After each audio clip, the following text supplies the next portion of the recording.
Well, hello. You've heard me talk and rave about my Kaweco v61.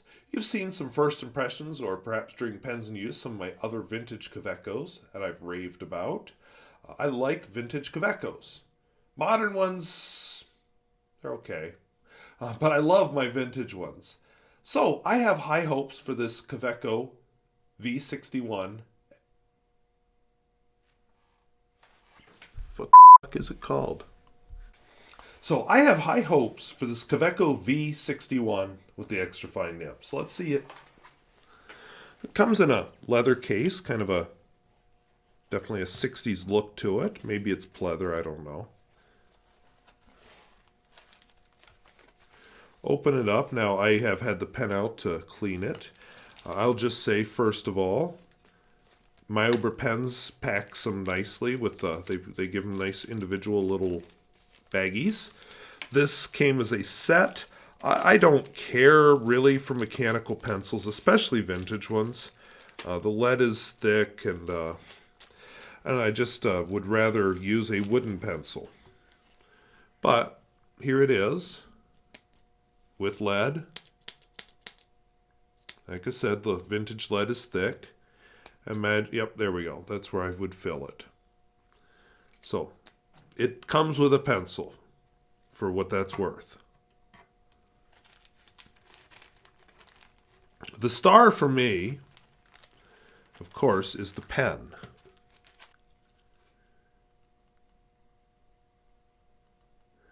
It wouldn't surprise me if that's that high quality resin. Kaweco, oops, upside down. That precious resin, sorry. Kaweco v61, it's an extra fine.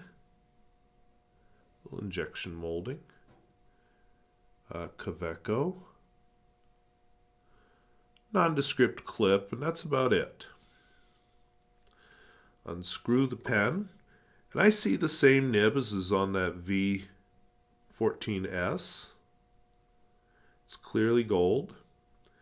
And I think that says, let's see if I can see it better. 14, okay. And Inkwand is a step up above the V14S.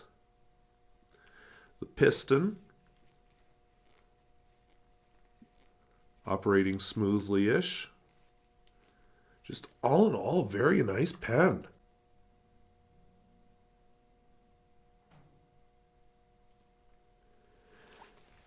So I came down here with the idea of using this ink.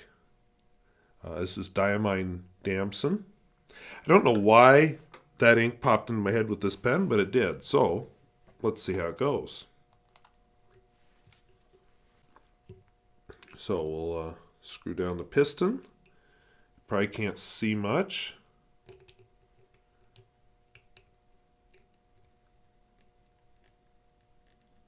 Hearing some gurgling.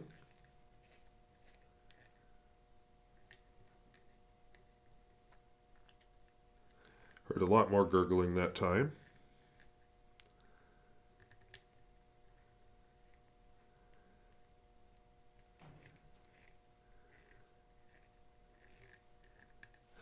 All right. I had a thought while I was filming this. It's no secret I batch film. I filmed an exciting episode of Pens in Use while doing this. Here is, let me pull this out. Here is the V14S I've been talking about. Definitely some similarities there. When I uncap them,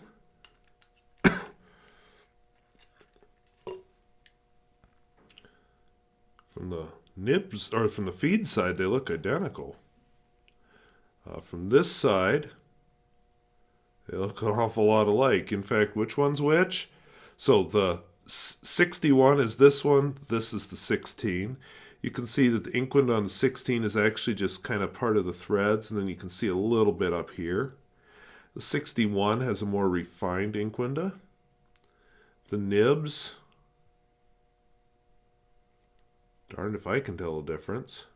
Again, yeah, 14 karat,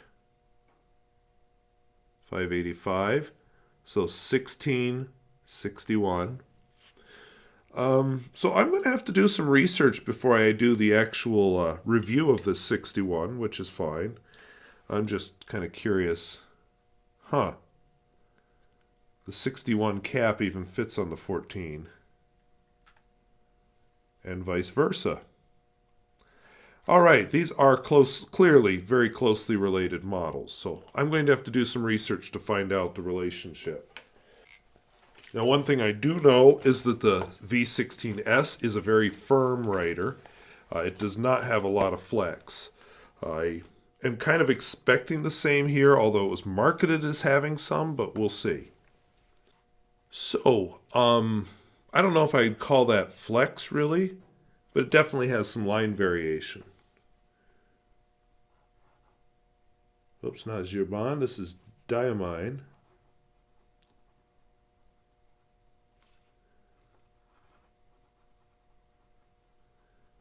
Which can be an interesting color in the right pen. I feel like...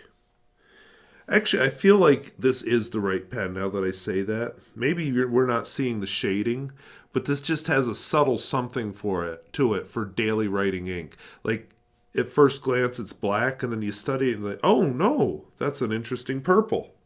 Kind of a murky purple, if there is such a thing. Yeah, this has more flex to it than the V14S.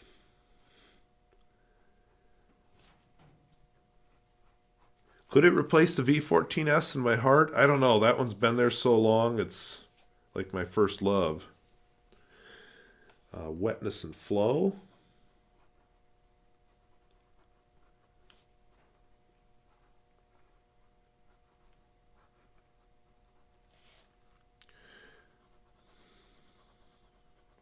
Yeah, no trouble keeping up.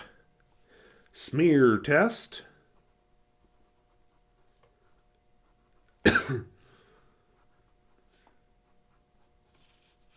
Reasonably wet. Yeah, not my wettest pen, but not bad. Reverse writing.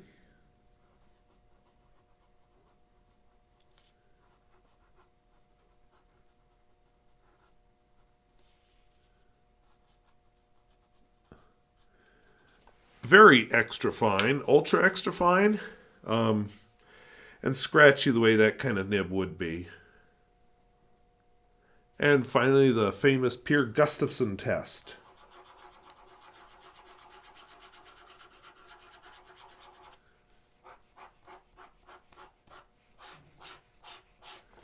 Yeah, I had no trouble keeping up.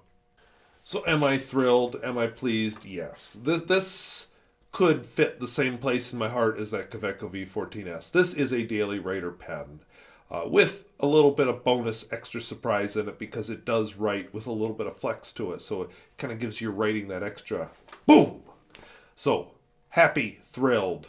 Of course, I want you to remember that when I do one of these, it is a first impression. I have not researched the pen. I don't know anything about it. I don't have that long-term experience with it with different papers, different inks, and so on. All I've done is wash out the pen, and this is my first time writing with it. So time will tell if it stays in a good place, but it's off to a raging start. One other test I like to do. Okay. All right, it went in. It felt like I had clipped it there, but it was actually just writing on this part. So I hadn't clipped it, it just felt like I did. Yeah, it takes a little bit of a push, but it goes on my shirt. So I want to thank you for watching. We'll see you later. Bye-bye.